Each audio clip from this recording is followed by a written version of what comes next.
कोई आपका साथ देगा कि नहीं देगा इसकी कोई गारंटी नहीं, पर इतना जरूर है, आपने अगर मेरे देव अधिदेव महादेव का नाम लिया है, शंकर को एक लोटा जल चढ़ाया है और अपने धैर्य को बांध कर रखा है और अपने परिश्रम को, अपने कर्म को करते रहे हो, तो फिर कोई आए चाहे ना आए, मेरा महाकाल राजा, मेरा त्रिपुंडधारी त्रिलोकीनाथ, मेरा कुबेरेश्वर बाबा आपके पास जरूर है। वो आपकी मेहनत के साथ।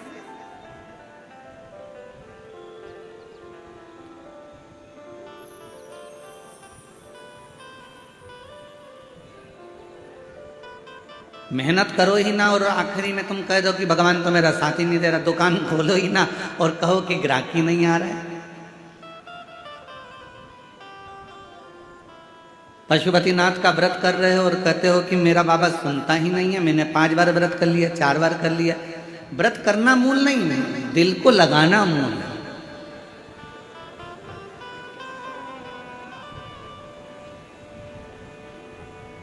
कितना सुंदर कहा है।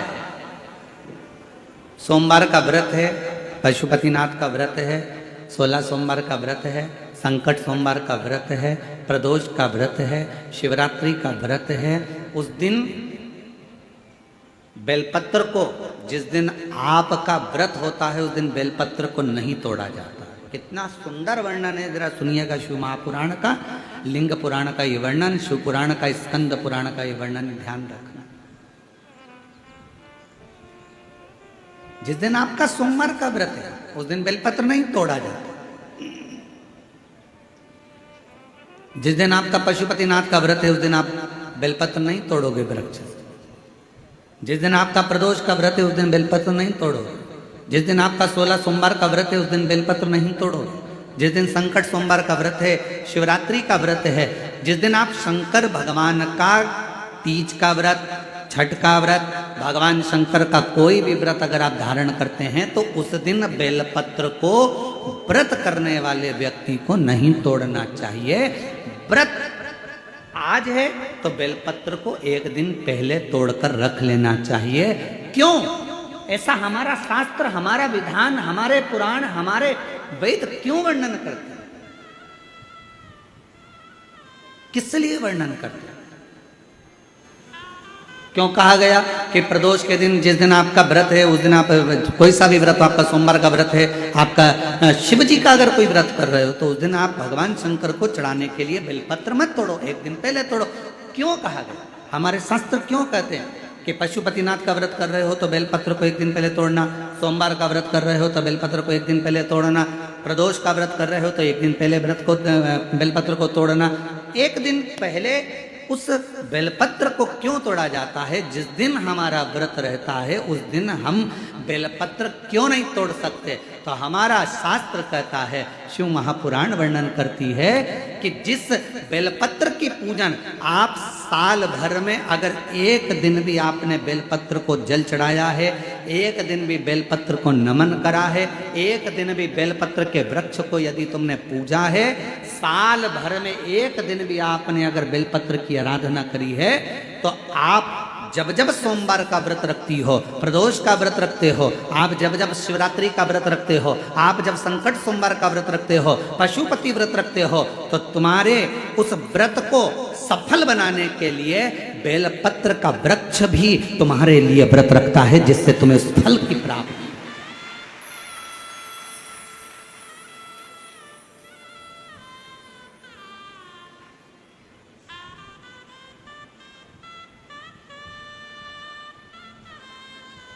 कथा सुनने आ रहे हो? घर के बाहर बेलपत्र का पेड़ है, कथा श्रवण करने जा रही हूं, बेलपत्र का वृक्ष है।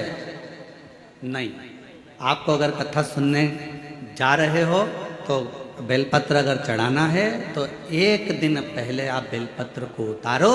कथा सुनने के लिए जा रही हूं और बेलपत्र रास्ते में से तोड़ लिया, कथा में जाकर बैठ गई, बेलपत्र शिव पुराण को समर्पित कर दिया या कथा में समर्पित कर दिया, या विचार करा कि मेरा बेलपत्र व्यासपीठ तक जाएगा, झोली में डाल दिया। ध्यान रखना, कथा सुनने के लिए आ रही हो, सामने बेलपत्र का वृक्ष दिख गया, उसको झुककर प्रणाम करो, नमन करो और कहो मेरे बाबा, मेरे शंभु, आपका दर्शन कर कर जा रही हूँ। मैं जानती हूँ इस बेलपत्र के वृक्ष में गौरी शंकर हैं, मैं जानती हूँ इस बेलपत्र के वृक्ष में नारायण लक्ष्मी है, मैं जानती हूँ इस बेलपत्र के वृक्ष में 64 योगनियाँ है, मैं जानती हूँ इस बेलपत्र के वृक्ष के तने में स्वयं कुबेर बैठकर साधना करता है। इस बेलपत्र के वृक्ष को मैं नमन करती हूँ। बाबा, आपसे प्रार्थना करती हूँ कि मैं कथा सुनने के लिए जा रही हूँ, जब मैं कथा सुनकर वापिस आऊँ ना, हे बेलपत्र महारानी, हे बेलपत्र के वृक्ष, हे शंकर, ऐसी कृपा करना कि मेरी खाली झोली को भंडार से भर देना, उसको नमन करो। और हम क्या करते हैं, कथा सुनने जा रहे हैं तो बेलपत्र का वृक्ष अपने आंगन में है या बेलपत्र का वृक्ष रास्ते में पड़ गया, 4-6 बेलपत्र तोड़ लिए, कथा में जाकर बैठ गए, कथा सुन ली, बाद में बेलपत्र समर्पित कर, ना ना ना ना, आते समय बेलपत्र को नमन करते हुए,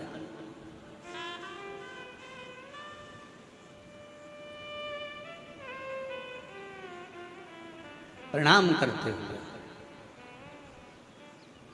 विनय करते हुए, और मैंने तेरे ही भरोसे बाबा, तेरे ही भरोसे हवा बिच उड़ती जाऊंगी, बाबा डोर हर तो छड़ीना में कटी जाऊंगी, बोले मैं तेरी पतंग, शंभो मैं तेरी पतंग, हवा बिच उड़ती जाऊंगी, बाबा डोर हटो छड़ीना में कटी जाऊंगी, बोले मैं तेरी। आप उसको नमन करिए। कई लोग कहते हैं गुरुजी हमने पशुपतिनाथ का व्रत किया, हमने 16 सोमवार करे, हमने सोमवार का व्रत करा, हमने प्रदोष करी, हमने बाबा की सोमवारी का व्रत करा, मेरा बाबा मेरा सुनता क्यों नहीं है? हम गलती कर दिए। हम जिस दिन हमारा व्रत था उस दिन हमने बेलपत्र को तोड़ लिया, उतार लिया, हम भूल गए।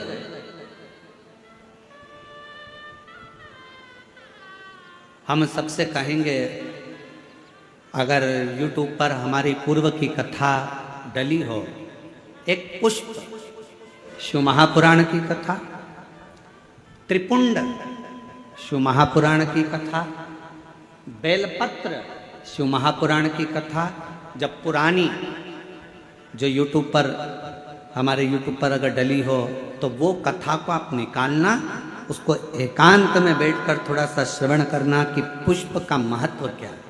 कौन सा फूल जमीन पर गिरा हुआ भी शंकर को स्वीकार होता है।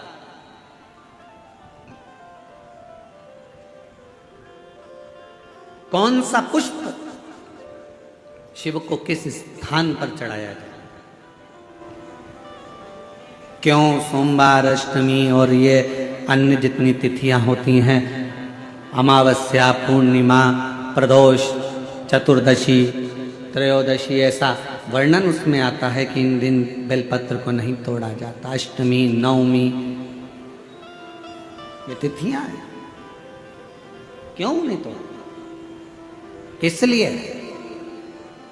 क्या कारण है कि इन तिथियों पर बेलपत्र को नहीं तोड़ा जाता? तो कहा, जब हम रोज बेलपत्र को जल चढ़ाते हैं, शंकर की आराधना करते हैं, तो बेलपत्र के वृक्ष के नीचे बैठकर देवता भी हमारे कल्याण की कामना करते हैं।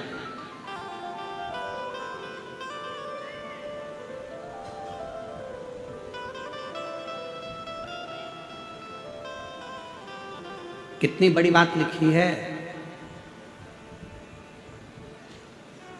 लिंग पुराण को उठाकर अगर आप पढ़ेंगे तो उसमें लिखा है, 1.25 किलो सोने के सिंहासन पर। कितने किलो? जम जम के बोलो जरा, आवाज नहीं आई। 1.25 किलो सोने के सिंहासन पर मखमल का गद्दा बिछाकर एक शालिग्राम भगवान की मूर्ति, शालिग्राम भगवान की शिला रखकर उस पर सोने का छत्र 0.5 किलो का लगाकर हीरों और पन्नों से शालिग्राम भगवान का श्रृंगार कर कर किसी को दान करने का फल मात्र 1 बेलपत्र शंकर के मंदिर में चढ़ाने से प्राप्त हो जाता है।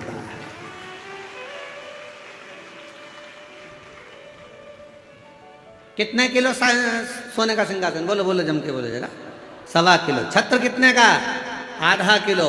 हीरे रतन माणिक मोती सोने से जड़े हुए शालिग्राम भगवान को सिंहासन पर रखकर दान करने का जो पुण्य होता है, 1000 अश्वमेध यज्ञ का बराबर का जो पुण्य होता है, हजारों सर्वोत्तम यज्ञ करने का जो पुण्य होता है, सोम यज्ञ करने का जो पुण्य होता है, वो 1 बेलपत्र शंकर भगवान को चढ़ाकर भगवान शिव को अर्पित करने से प्राप्त हो जाता है।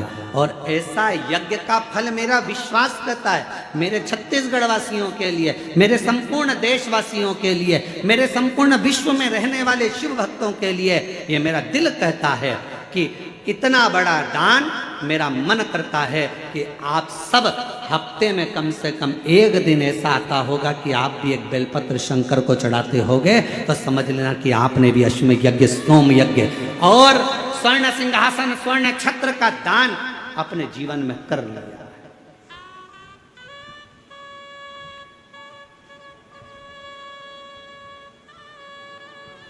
तीन वचन भगवान शिव ने पार्वती जी को दिए हैं, सावधानी से सुनिएगा उन वचनों को।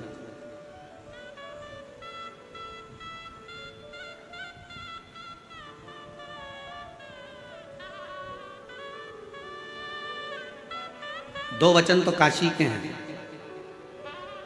और 1 वचन अमरनाथ की गुफा का। 3 वचन मेरे भगवान शंकर ने पार्वती जी को दिए हैं, जिसमें से 2 वचन काशी के हैं कि काशी में शंकर भगवान से पार्वती जी कहती हैं, जिस पति पत्नी में आपस में झगड़ा हो उसमें प्रेम बढ़े, ये वचन दीजिए। शिव जी ने वचन दिया, पति पत्नी अगर झगड़ा करेंगे तो उनमें आपस में प्रेम बढ़ेगा। झगड़ा करने के बाद प्रेम बढ़ता है, स्नेह बढ़ता है। दूसरा वचन दीजिए, काशी में अगर कोई मरेगा तो उसको गुरु मंत्र तुम्हें देना पड़ेगा, तारण मंत्र तुमको देना पड़ेगा। शंकर भगवान ने वचन दिया कि काशी के अंदर अगर कोई मरेगा तो उसको तारण मंत्र मैं दूंगा, तारक मंत्र मैं दूंगा।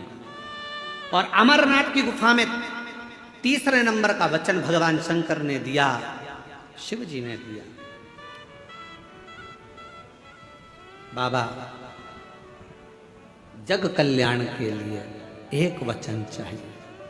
क्या? भूल से भी अगर कोई एक बेलपत्र का स्पर्श मात्र कर ले, स्पर्श मात्र कर ले, अगर भूल से भी अगर कोई बेलपत्र को छू ले या बेलपत्र का स्पर्श कर कर आपकी आराधना में या किसी को दान में दे दे, तो वो संसार सागर में दूसरी बार जन्म ना ले, वो आपके धाम में जाकर विराजमान होगा। वचन दीजिए। पुनरपि जननम पुनरपि मरणम के प्रपंच से छुड़ा देता है एक बेलपत्र का पौधा।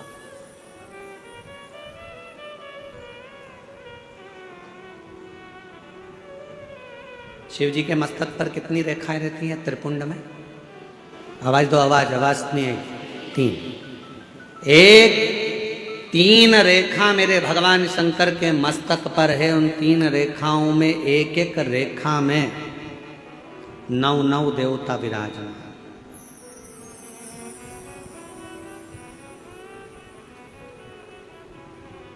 एक रेखा में 9 देवता, दूसरी रेखा में 9 देवता, तीसरी रेखा में 9 देवता। ऐसे शिव जी की त्रिपुंड रेखाओं में 27 देवताओं का वास।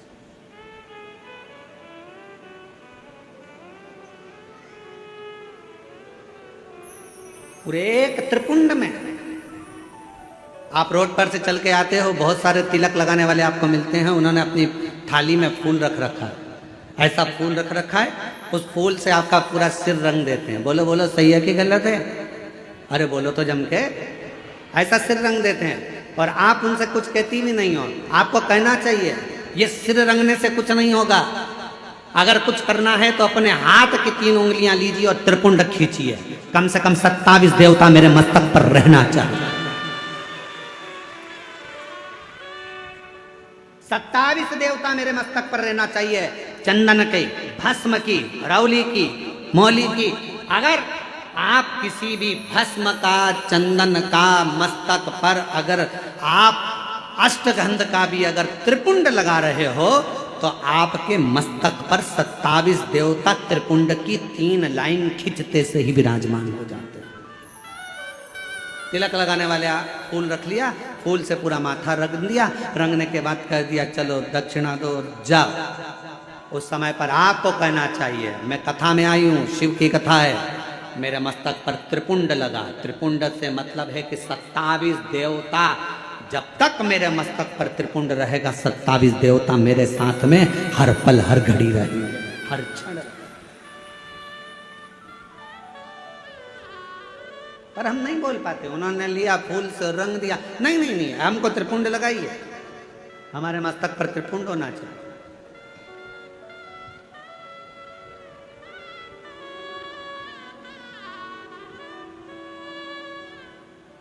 शिव जी के मंदिर जा रहे हो, भगवान शंकर का जल है, उसको भी मस्तक पर त्रिपुंड के भाव से लगा सकते। भस्म है, भाव से लगा सकते।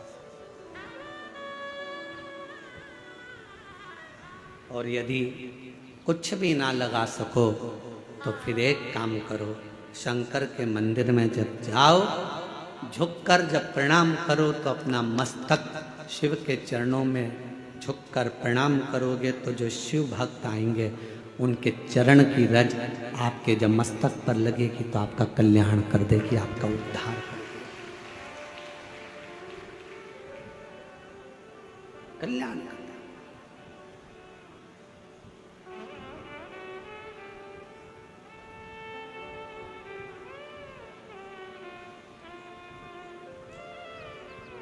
कहते हैं कि 27 देवता जो त्रिपुंड में विराजमान है वो शंकर से मिलाने का कार्य करते हैं, शिव से मिलाने का।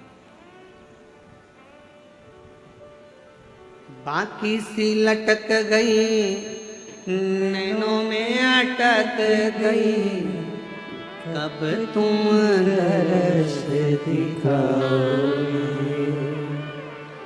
बाकी सी लटक गई, नैनों में अटक गई, कब तुम दर्श दिखाओगे। हिचकिया ना रुके भोलेनाथ, मने थारी याद सतावे। ओ काशी के भोलेनाथ, मने थारी याद सतावे।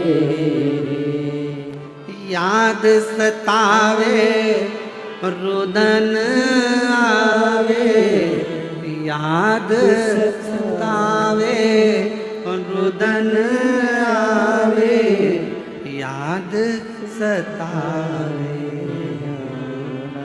ओ काशी के भोलेनाथ, मने थारी याद सतावे।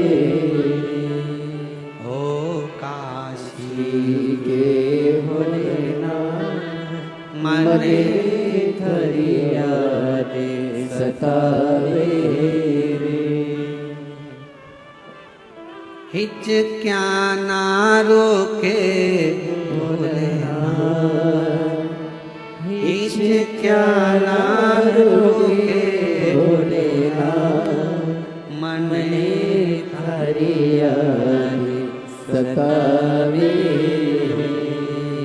ओ काशी के भोलेनाथ, मने थारी याद सतावे रे। आप उसको जब मस्तक पर त्रिपुंड में 3 रेखाओं में जब 27 देवता विराजमान हो जाते हैं तो वो शिव से मिलाने का कारण, शिव से। कितना सुंदर एक व्याख्यान आया ब्रह्मा जी का। ब्रह्मा जी जब झूठ बोल दिए और झूठ बोले तो भगवान शंकर को क्रोध आ गया।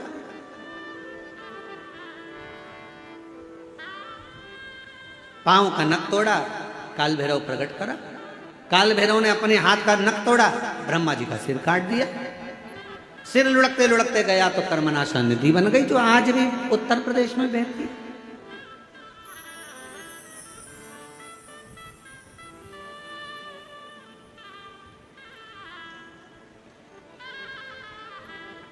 निवेदन करा भगवान विष्णु ने भगवान शिव जी से, बाबा ब्रह्मा जी का सिर कटा है, ये कटा हुआ सिर ना जाने कहां जाएगा, आप कृपा कर कर इसको बट वृक्ष बना दीजिए।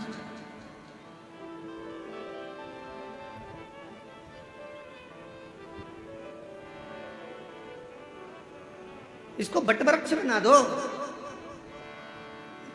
आप करुणा करो, इसको बड़ का पेड़ बना दो, बट वृक्ष बना।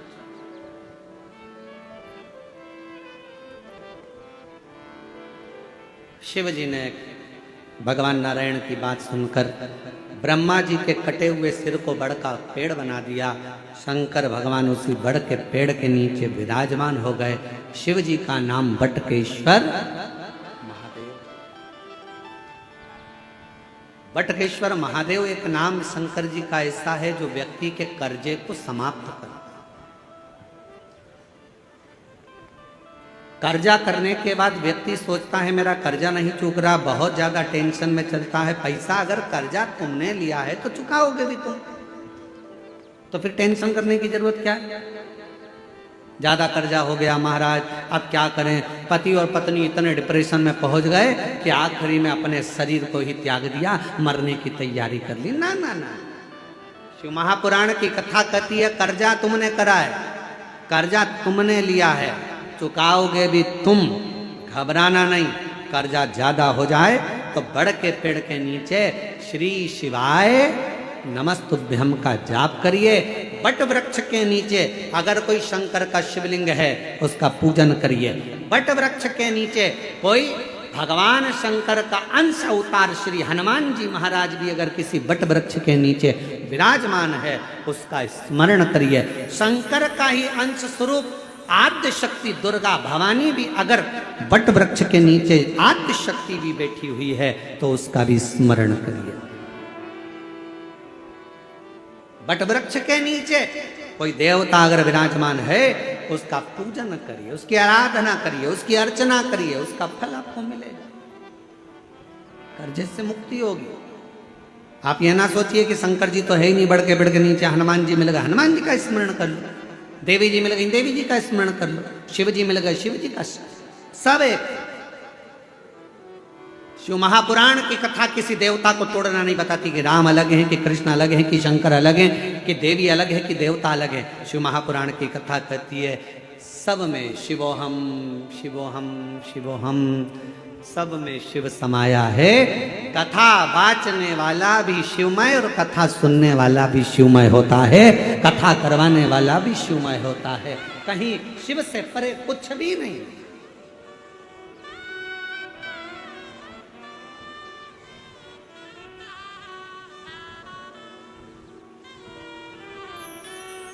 और मेरे भोले तेरा सहारा है, मेरे भोले तेरा सहारा है, मेरी नैया का तू किनारा है, मेरी नैया का तू किनारा है। मेरे बाबा तुझे पुकारा है, मेरे बाबा तुझे पुकारा है,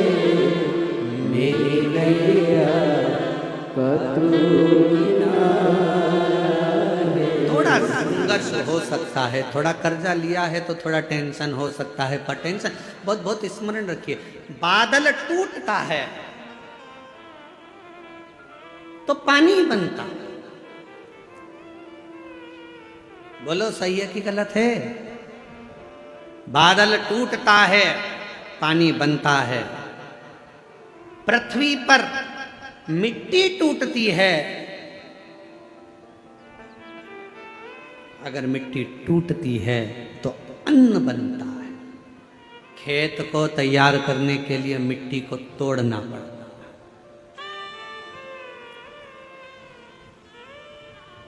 और वो बीज जो मिट्टी में गया है, वो मिट्टी में बीज टूटता है तो पेड़ बनता है। बादल टूटा, पानी बना, मिट्टी टूटी, फसल बनी, बीज टूटा, पेड़ बना, और इंसान जब टूटता है तो कोई अच्छा इंसान बनता है। किसी ने गाली दी, टूटना मत ही, वो तोड़ेगा तुमको। गाली दिए, अपशब्द कहा, ताने दिए, बहुत आड़ा टेढ़ा बोला, खूब बद्दुआ दी, खूब श्राप दिए, खूब आड़ा टेढ़ा बोला, वो आपको तोड़ रहा है। और जब जब टूटा है तब तक कुछ ना कुछ बना है, कुछ ना कुछ।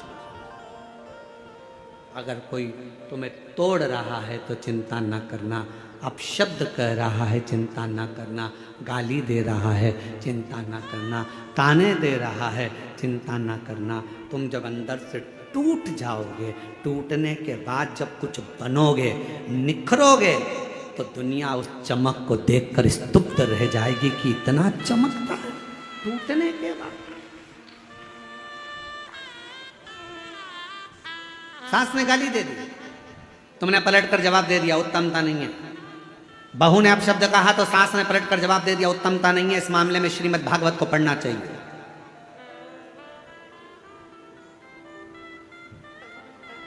किस किस ने सुनी है श्रीमद् भागवत कथा? जरा हाथ उठाओ। जिन जिन्होंने भागवत सुनी है जरा हाथ उठाओ। सब लोग सुनी है? सबने रख लो। द्रौपदी का चरित्र सुना है कि नहीं सुना है? अरे बोलो तो जम के। सुना है? क्या सुना था द्रौपदी के चरित्र में? द्रौपदी के सोते हुए 5 पुत्रों का वध कर दिया था अश्वत्थामा। बोलो सही है? द्रौपदी के सोते हुए 5 पुत्रों का वध कर दिया। मालूम पड़ा अश्वत्थामा ने मेरे पुत्र को मारा है। रो पड़ी, चीख पड़ी द्रौपदी, आवाज लगा रही है, स्वामी स्वामी स्वामी। पति द्वारकाधीश के चरणों में चरण दबा रहे थे। आवाज पहुंच गई द्वारकानाथ के पास में। द्वारकानाथ ने कहा, अरे भीम भाग कर जा, अर्जुन जल्दी भाग कर जा, द्रौपदी चिल्ला रही है। भीम ने कहा, अर्जुन ने कहा कि हम आपका चरण सेवा छोड़ दें? हाँ हाँ, जाओ जल्दी से जाकर देखो क्यों रो रही है, क्यों चिल्ला रही है। जाकर सूचना मिली कि द्रौपदी के रोने का कारण इतना था कि द्रौपदी के 5 पुत्र जो सो रहे थे पलंग पर, उसको अश्वत्थामा ने काट दिया, शीश काट दिया, मार दिया। भीम अर्जुन ने कहा, क्या हुआ द्रौपदी? मेरे पुत्रों को मारा गया है। भीम अर्जुन दौड़ कर गए, अश्वत्थामा को पकड़ कर लेकर आए, द्रौपदी के सामने लाकर खड़ा कर दिया, हाथ में तलवार दे दी द्रौपदी के। ले द्रौपदी तलवार, इसने तेरे 5 पुत्रों को मारा है, तो इसका शीश काट।